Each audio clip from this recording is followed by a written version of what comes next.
In November 2000, election night in Florida stretched past Thanksgiving Day as elections officials tried to interpret dimples and hanging chads on butterfly ballots.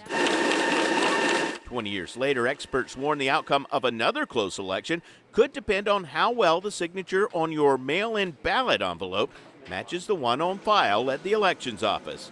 Pinellas County voter Alec Wilkowski says his ballot was rejected days before the recent primary. And they told me that there was some sort of mix-up with my ballot, that the signature didn't match the one they had on file. Wilkowski scrambled to get a copy of his driver's license and what's called a vote-by-mail cure affidavit to the elections office by Election Day. So yeah, it kind of created a little bit of a stressful situation right before. And like, is my vote going to count? Is it not going to count?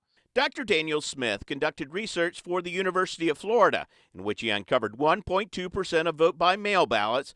About 32,000 votes were rejected in Florida's 2018 election. You're not there. And so we entrust that the signature on the back of your envelope as a registered voter is going to match what's on the records of the supervisor of elections. Smith found rejection rates varied widely across Florida counties, from 0.25% in some counties to 3% in others, with signatures of younger, older, and minority voters more likely to be rejected. There's incredible variation across all different types of demographic groups that raise concerns. In 2018, the winning margin for Rick Scott over Bill Nelson in the U.S. Senate race was just over 10,000 votes out of 8 million ballots cast.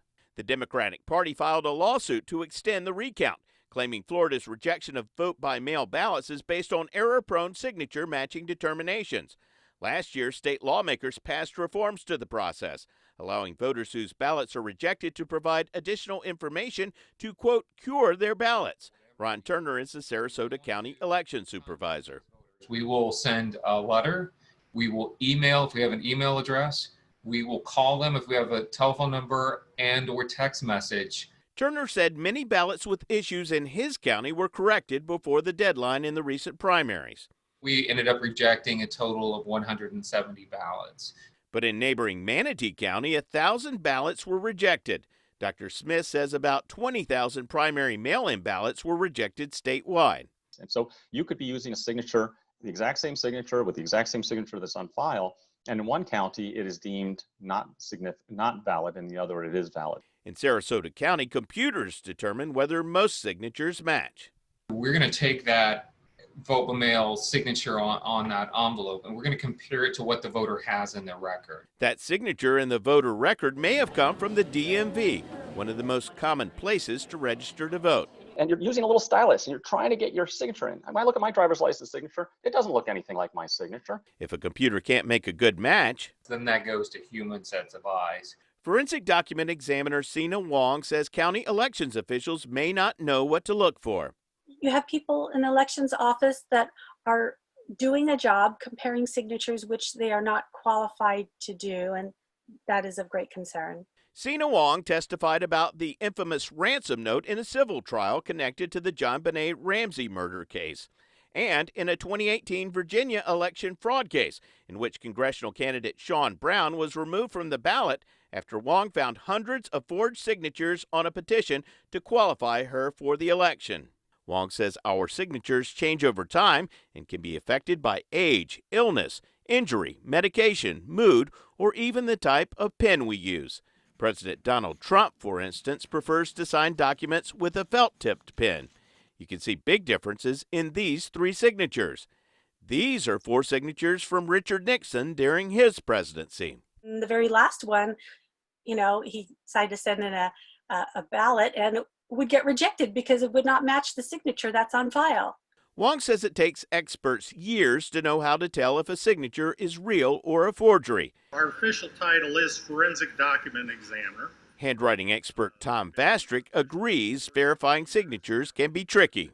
I pull out an old college paper. I can hardly recognize my own handwriting. Vastrick, who has more than 40 years of experience as a forensic document examiner, was hired by the state in 2019 to train election supervisors in how to verify signatures, training that was not previously required. What I'm going to teach you is a way to view handwriting differently than you have in the past. A more methodical approach. The initial training, which lasted 1 hour and 47 minutes, took place at a conference in Orlando last October, attended by about 200 elections officials. When they come out of there, you know, what level of expertise do they have?